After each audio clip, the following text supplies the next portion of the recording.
seeing the footage of the incident multiple times, every time I am left in shock to see my mother attacked by several people at the same time. She's very lucky to be alive. The daughter of a Muslim woman is speaking out after her mother was violently attacked in her Oshawa restaurant. The woman says she was swarmed by multiple youths and had her hijab ripped off.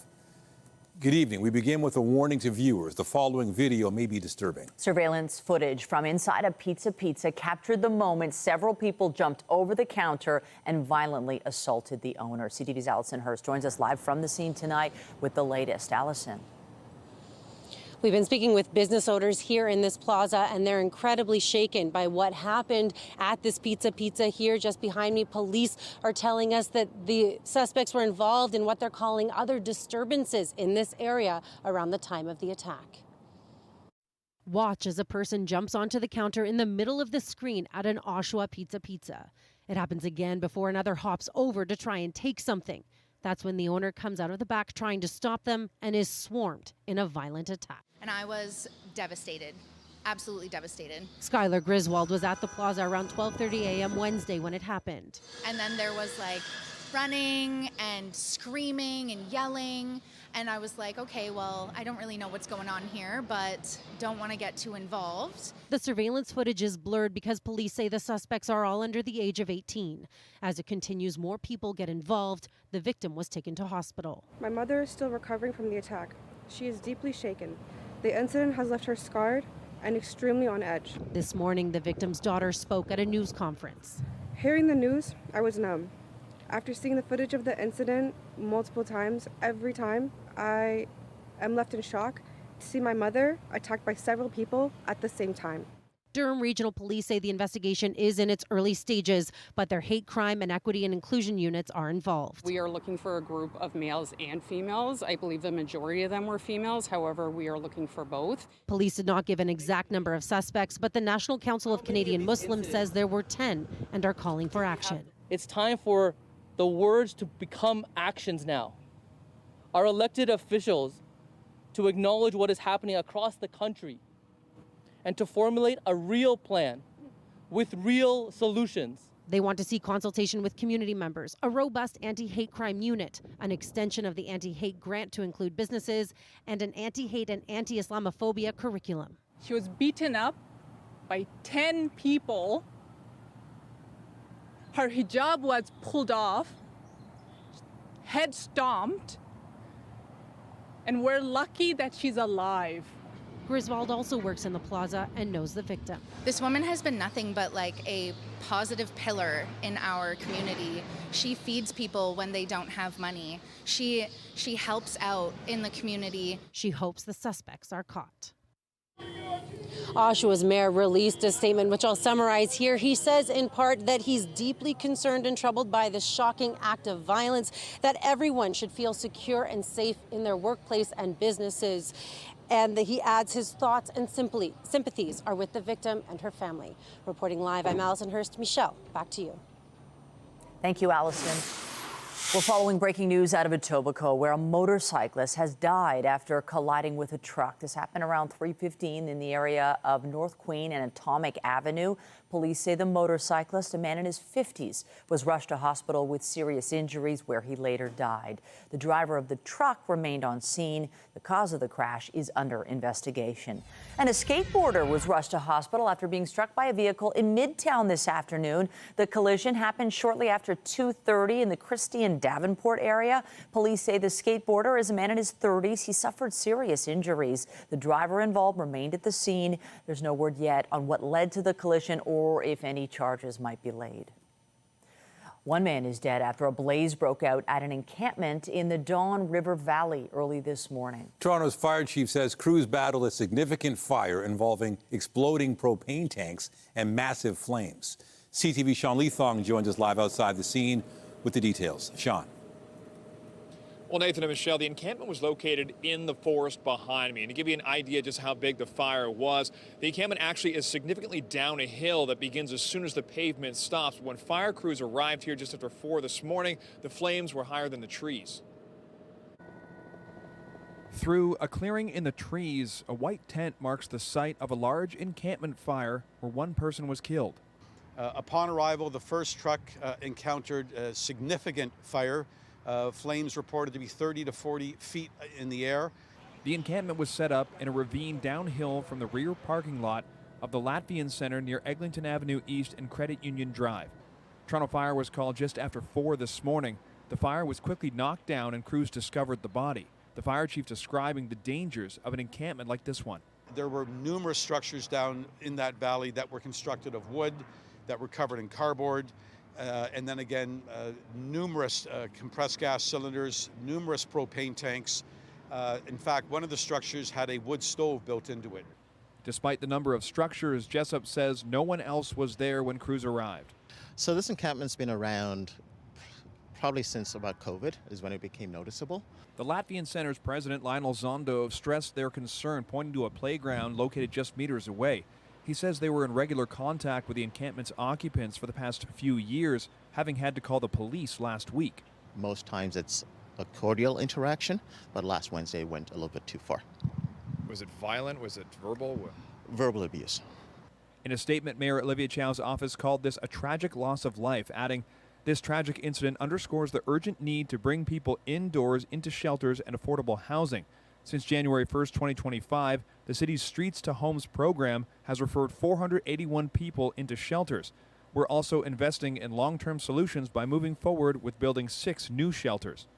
Fire Chief Jessup says outreach workers have attended this site in the past, trying to direct encampment residents to shelters.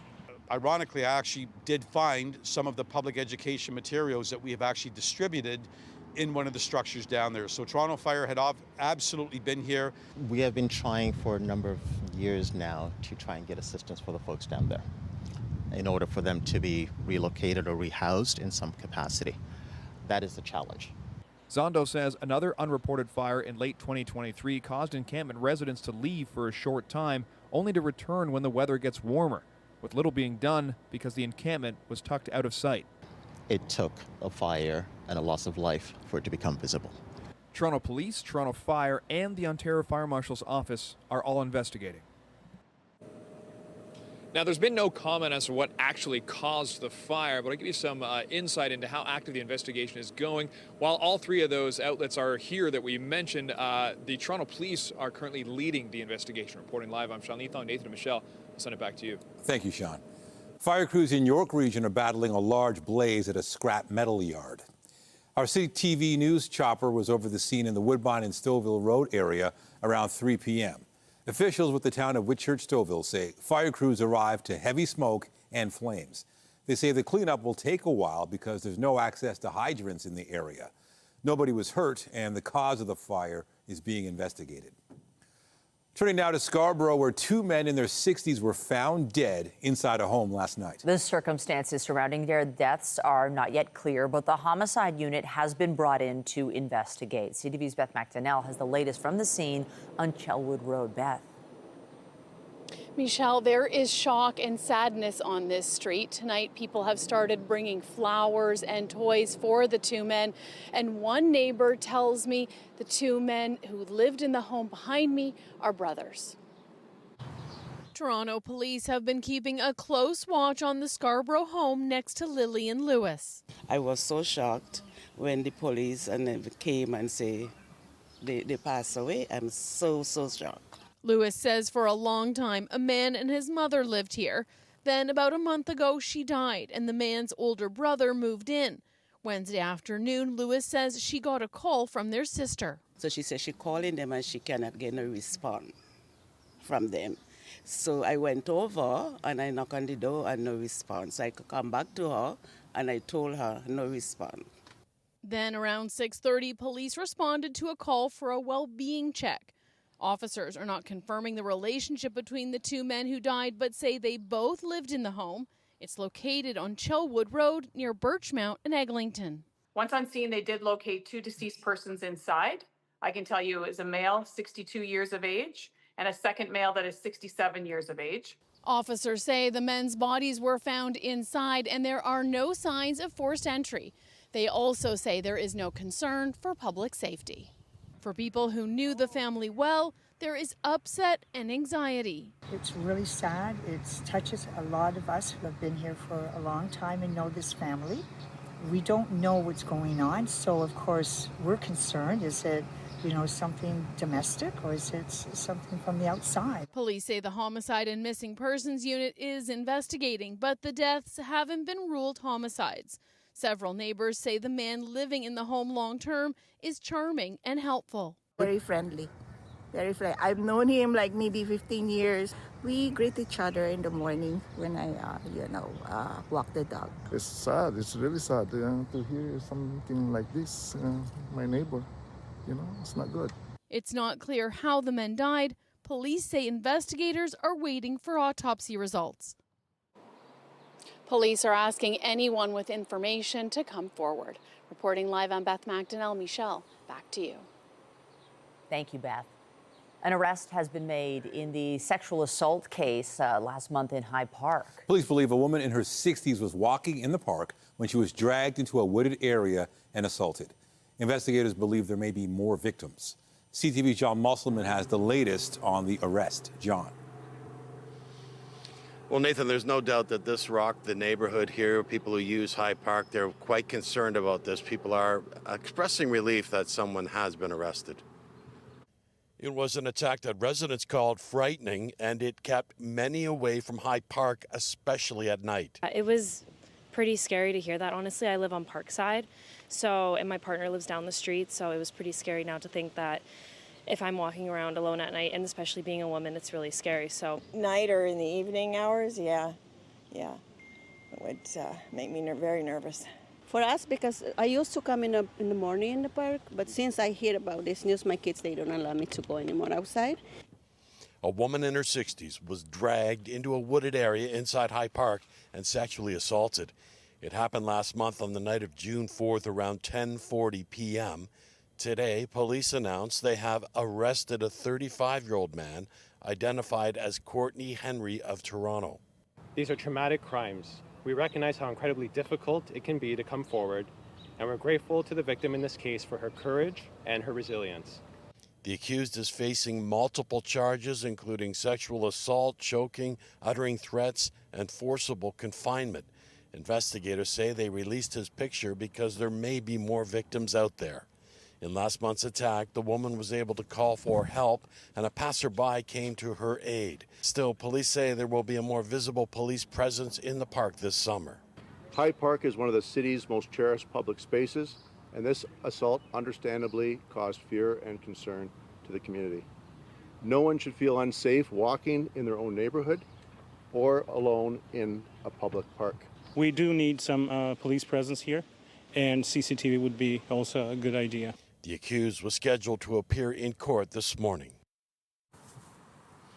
And police tell us this is an ongoing investigation. Anyone with information is asked to call Toronto Police or Crime Stoppers. Reporting live, I'm John Musselman. I'll send it back to you. Thank you, John. 2 suspects are now in custody after a series of alleged home invasions north of the city. They've been identified as 29-year-old O'Neill Joshua Forrester of Barrie and 30-year-old Mary Ann Kuhneman of Toronto. York Regional Police have linked the pair to at least 3 home invasions at condo buildings in Markham over recent months. In each case, investigators believe the suspects were targeting victims working in the sex trade industry. They also say one of the suspects was involved in a robbery in Barrie back in May. Police executed search warrants at a home in Toronto and reported finding stolen property. The suspects face a combined 12 charges, including armed robbery. Toronto police are asking for the public's help finding a suspect in a fraud investigation. Detectives are looking for 43-year-old Maria Corpus of Toronto. They say she offered immigration services to multiple victims between May of 2023 and May of this year in the Yonge and Eglinton area. It is alleged she would receive payment and then provide victims with fraudulent documents. Corpus is wanted on 8 counts, including fraud under $5,000. Investigators are advising her to seek legal counsel and turn herself in, and they're asking anyone with information to share to contact police. 2 teenagers have been arrested after fireworks were set off in a crowd of people during Canada Day celebrations in Oakville.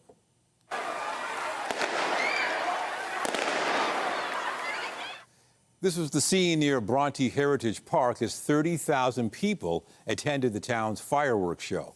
Halton police say a group of teens assembled near the park and discharged fireworks in the downtown area. Police tried to disperse the group, but some were defiant, which caused even more problems. A 16-year-old has been charged with possession of bear spray, and a 15-year-old has been charged with discharging fireworks.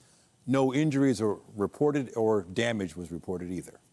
And staying in Oakville, Halton police are sharing new details on a robbery investigation after a jewelry store was targeted. This incident was reported at the Michael Hill outlet at Oakville Place Mall at around 5:15 p.m. yesterday. Police say 3 suspects wearing face masks and armed with hammers smashed display cases and got away with a large quantity of merchandise.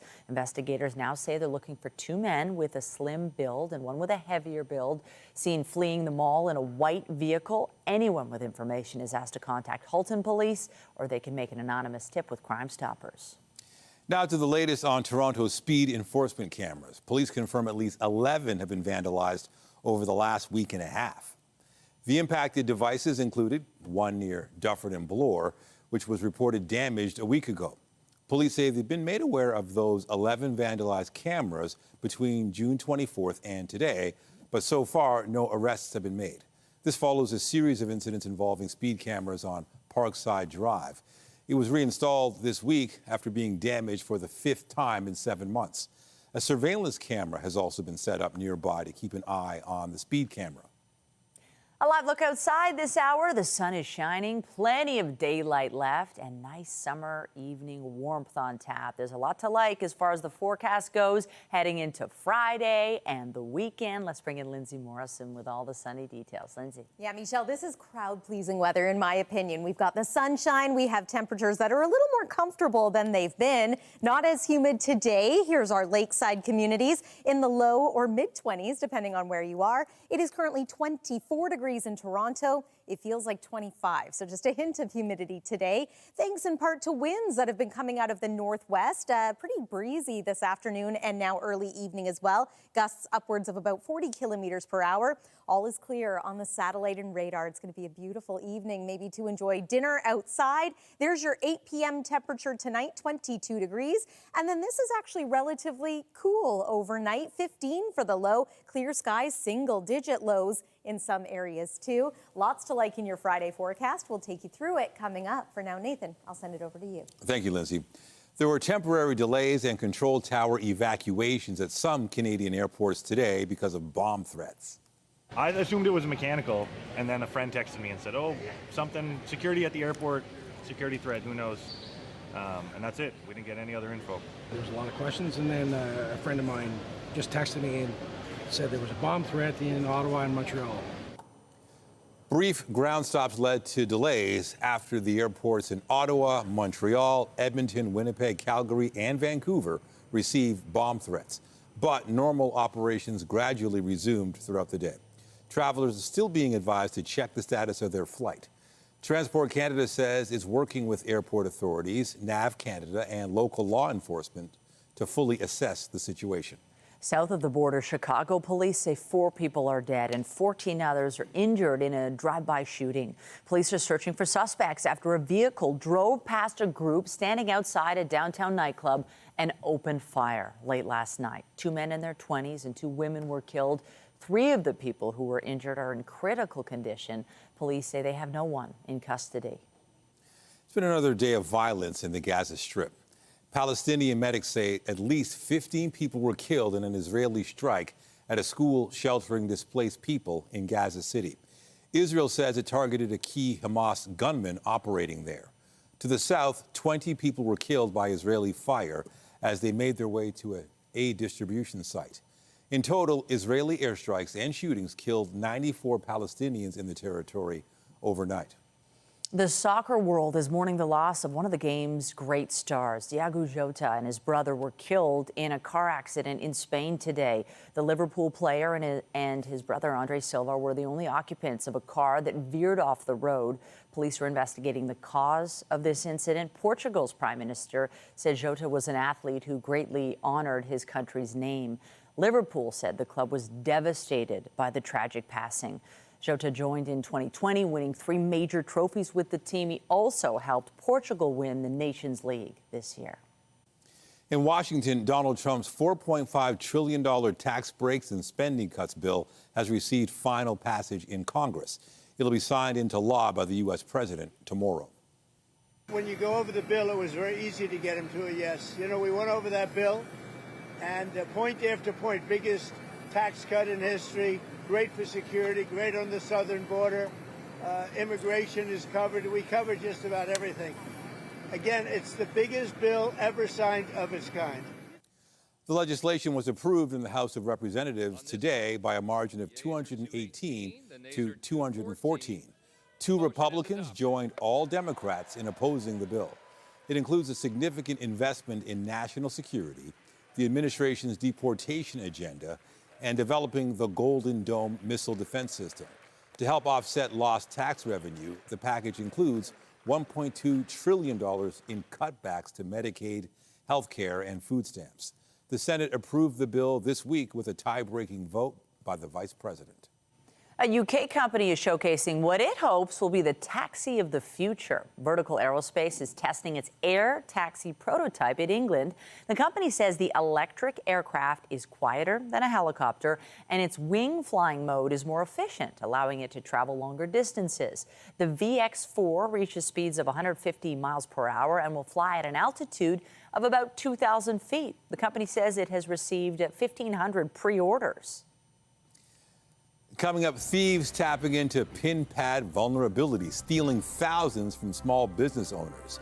John Woodward continues his reporting on a wave of thefts. Turns out there are more victims. And I'm Pat Foran. Coming up on Consumer Alert, have you ever wanted to learn a new sport but weren't sure where to start? Now there's a new website that's pairing up students with instructors. People get to learn a new activity while the coach can earn some money. I'll have the details. That's just ahead. Sunny, seasonal, and simply comfortable for tomorrow. 26 degrees is going to feel like 28 in the city of Toronto. Loads of sunshine, although it is worth mentioning we're losing a little daylight now. Tomorrow's sunset time, 9:01 p.m. If you're missing the heat and humidity, don't worry. It returns for the weekend. We could have a little bit of active weather to go along with that as well. We'll take a full look at your weekend forecast and beyond coming up. And stay with us. We've got another full night of great shows for you right here on CTV.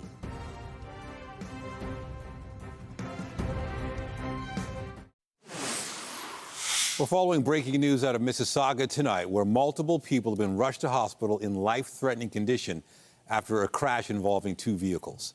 This is a live look of the scene at 9th Line and Candlelight Drive from our CTV News chopper. Peel police say several victims have been taken to hospital.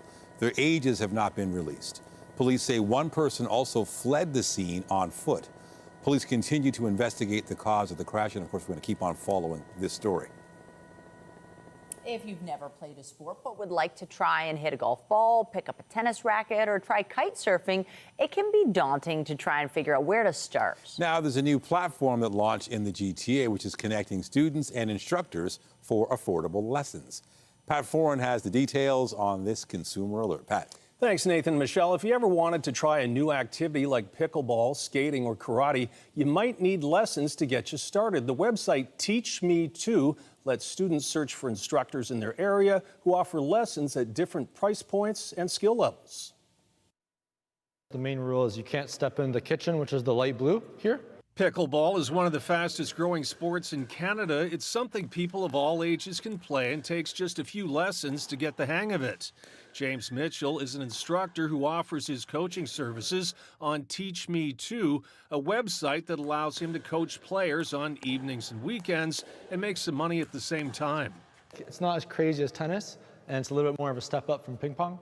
They just like it because it gets you out moving. I think people like the social aspect of it. Nicholas Mazumenos has played tennis in the past, but wanted to give pickleball a try.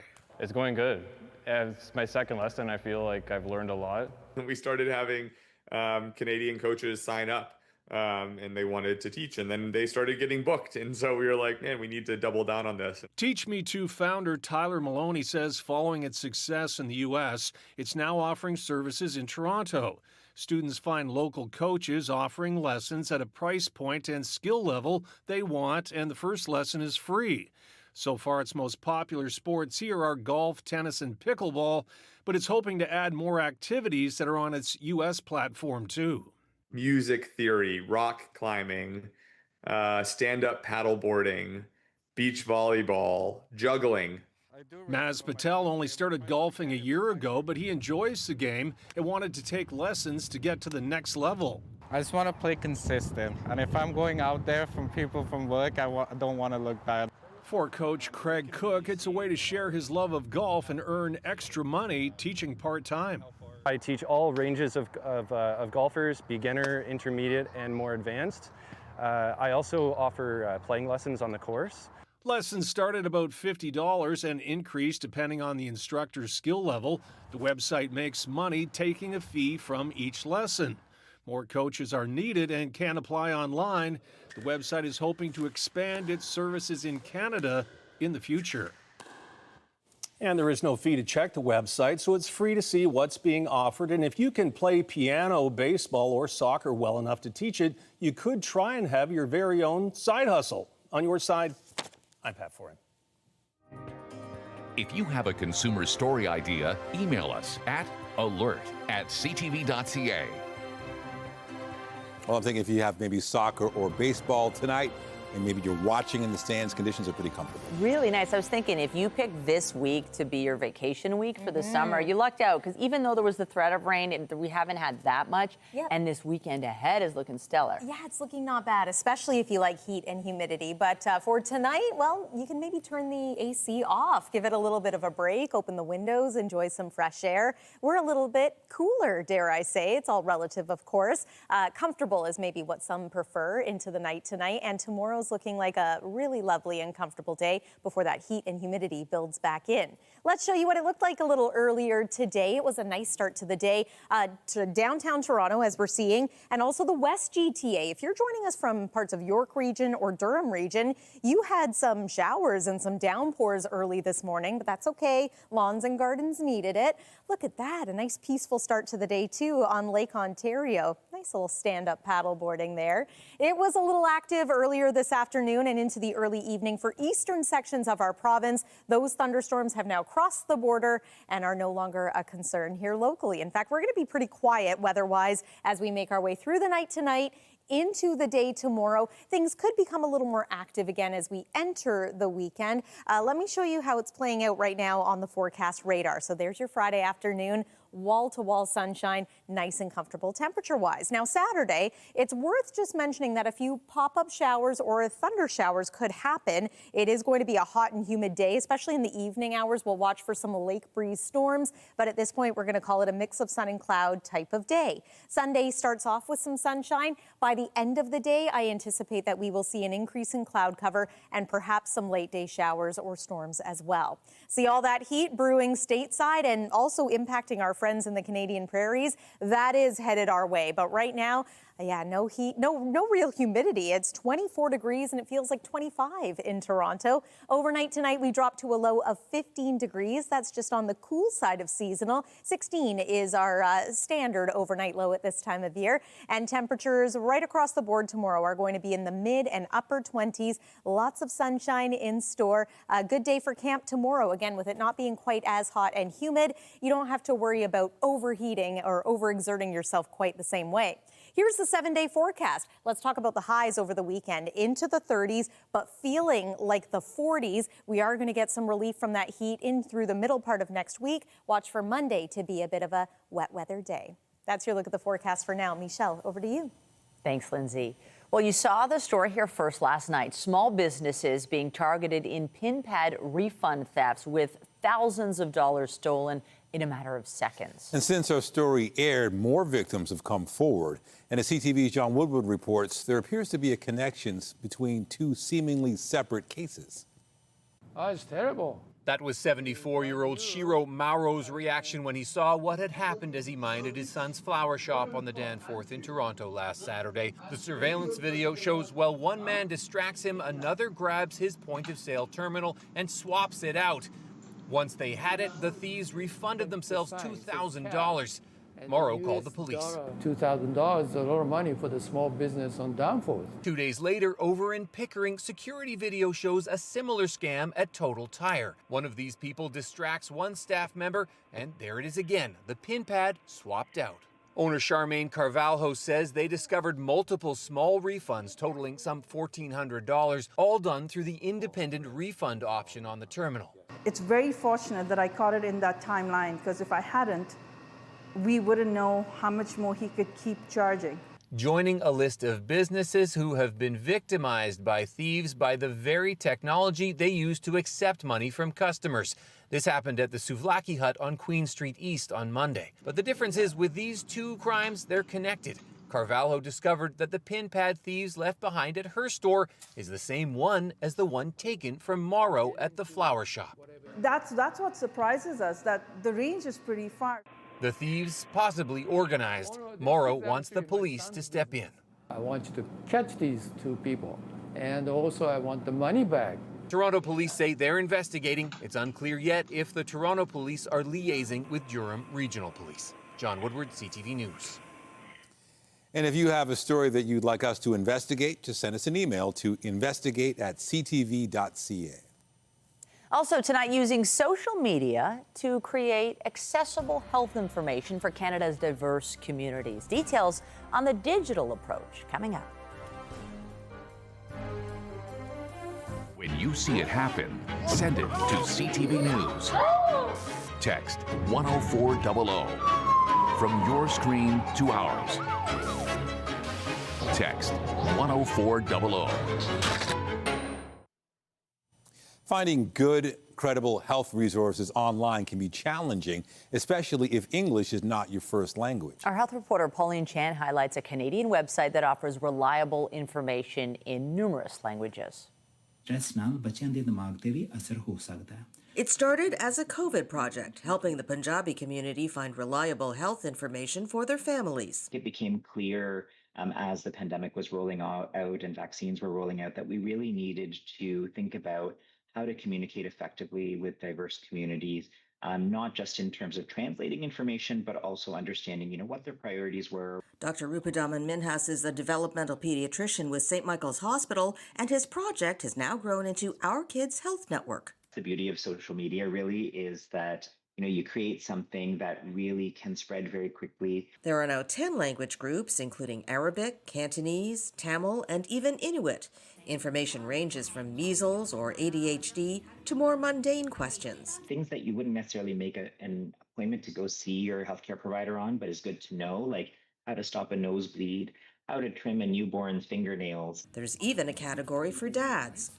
Irina Dovoretska, a pediatrician in her native Ukraine, is responsible for the Ukrainian Kids Health chapter, and she says the work goes beyond just translation. We not only translate the language, but also delivering the healthcare topics in a simpler language that is more understandable for families. Registered behavioral analyst Althea Frank Esho says culturally sensitive presentations also create trust, especially for new immigrants and those for whom English is not a first language. You can understand it easier, and I think you're more likely also to believe it if it's coming to you in your language, if there are examples that you can relate to.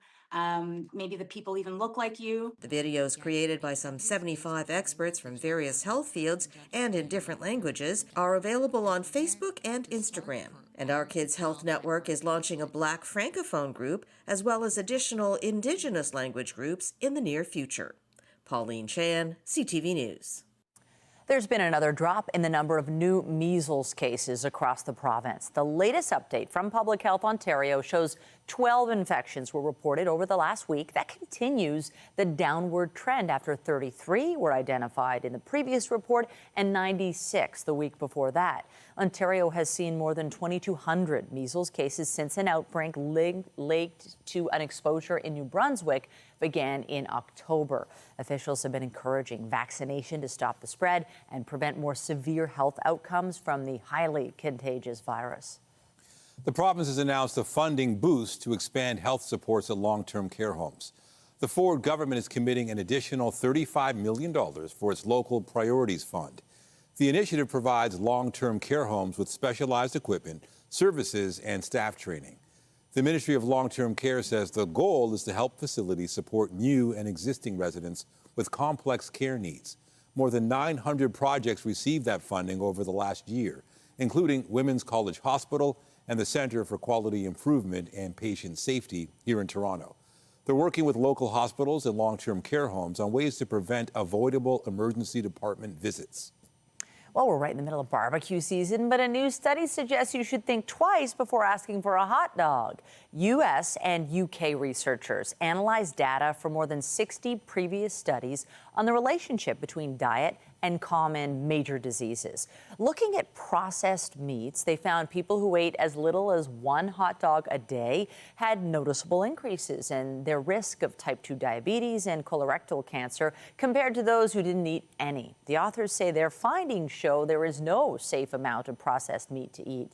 The study was published in Nature Medicine and also outlined elevated risks from sugar-sweetened beverages and trans fatty acids. In sports, the Blue Jays can take sole possession of first place in the American League East with a sweep against the Yankees tonight. Run homer in the first. He's also flied out twice. And he lifts this one to right center. It is gone! The Jays managed an 11-9 win last night after New York stormed back from an 8-0 deficit. Toronto will try to make it 4 straight against the Yankees tonight. Chris Bassett will get the start for the Jays. Meanwhile, Masai Ujiri made his first media appearance today since parting ways with the Toronto Raptors. I'm so grateful and thankful for the opportunity. Fans, my family, colleagues, coaches, players, the owners, everybody they've been incredible to me and Toronto. I love you, Toronto. I love you, Toronto, and it's a great journey in my life, and it's time, and great things come to an end. Ujiri called his tenure with the Raptors 12 incredible years. He also spoke about Giants of Africa, the nonprofit organization he co-founded in 2003. After the break, Canada's trade with the U.S. continues to decline, but exports to other countries reach a record high. A closer look at StatsCan's GDP numbers coming up.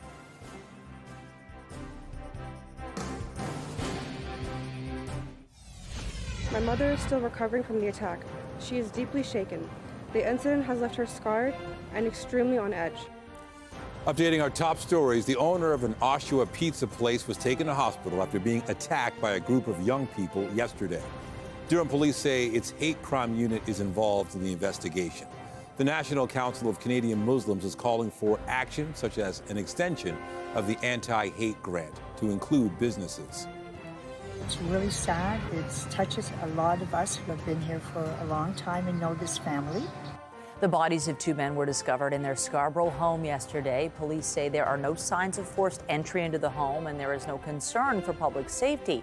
The homicide unit is investigating, but the deaths haven't been ruled homicides at this stage. I want to catch these 2 people, and also I want the money back. Police are investigating a connection between thefts at 2 businesses, one on the Danforth, the other in Pickering. In both cases, the store's Pinpads were swapped out while staff were being distracted. The thieves then refunded themselves hundreds of dollars. In this case, the Pinpad stolen from one of the stores was used to commit the crime at the other store. Remember to keep up to date day and night at ctvnewstoronto.ca and by downloading the CTV News app. And if you have a news tip, photos or video or breaking news, let us know. In business, Canada's trade exports were up by 1% in May. B&M Bloomberg's Mirella Fernandez has more on that and other business headlines. Canadian exports are up overall, but exports to the U.S. are down. In May, those exports were down just under 1%. Canada also exported more to other countries, sending raw gold to the UK, crude oil to Singapore, and raw aluminum to Italy. Ottawa wants to diversify trade away from the U.S. after Washington announced tariffs early this year. The major North American markets had record closes again today, but let's start with the Canadian dollar. It's up, hitting 73.64. West Texas Intermediate is down to 67.16. Our fix on Western Canadian Select has it up over $2 to $55.53. And the TSX shot up another 164 points today for the first time, ending the day above 27,000. Those are your business headlines. I'm Marella Fernandez. The Business Report is brought to you by Canadian Western Bank, the bank built for business. New data released today shows the impact of the ongoing trade war. And reasons to be optimistic about Canada's efforts to diversify its export markets. CTV's Rachel Aiello reports. Canada-U.S. trade is stuck in a tariff-induced rut, according to new numbers from Statistics Canada. Exports of Canadian goods to the United States have decreased for a fourth consecutive month, costing businesses billions. Businesses are really kind of in suspended animation right now. And you always worry about losing a customer, even if it's just for a matter of months, because there's no guarantee that you're going to get that customer back. This snapshot of the state of trade with Canada's largest export market comes amid some better news. Canada's overall merchandise trade deficit narrowed slightly in May. Imports fell 1.6% to $66 billion, while exports were up 1.1% to $60 billion. These figures bringing the deficit to $5.9 billion, down from April's record-setting $7.6 billion. The slight rebound attributed to exports of Canadian goods to other countries hitting a record high.